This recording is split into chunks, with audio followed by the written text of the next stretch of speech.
கண்ணன் தவழும் போதும் விஷமம் பண்ணுவானாம், தளர்நடை நடக்கும் பொழுதும் விஷமம் பண்ணுவானாம். அதிக விஷமம். ஒவ்வொரு வீடா போய் வெண்ண திருடுறான். வெண்ண திருடுற வியாஜத்துல மனசு திருடுறான். தத்துவம் இங்கேயும் வெண்ண திருடுறாங்கிறது விளையாட்டு.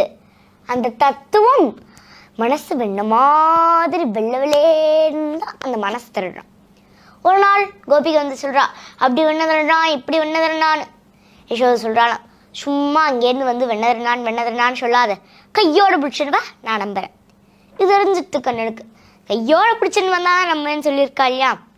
அவன் தான் சர்வஜனாச்சே, சர்வஜேச்ச முக்தியேச்ச.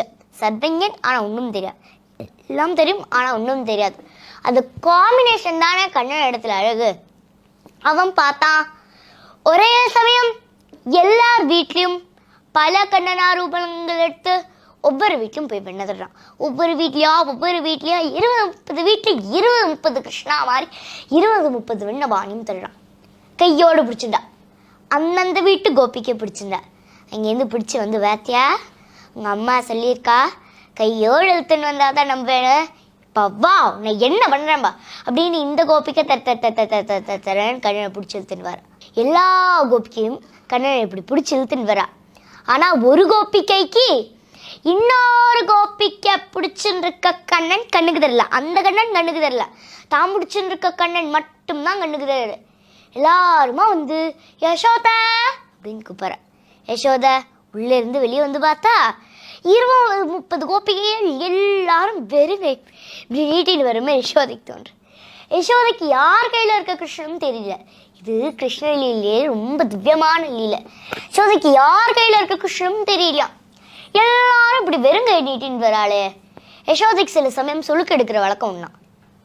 நினச்சிடான், என்னது 30 கோபிகைகளுக்கும் சுழுக்கா எடுத்து மாறாது போல இருக்கே, நீங்கள் நாள் முழுக்க இதுலேயே போடுமா அப்படின்னு நினச்சிட்டே இருக்கும்போது, என்னடி எல்லாரும் வெறுங்கை நீட்டின்னு வரேள், வெறுங்கை ஏன் நீட்டின்னு வரேள்.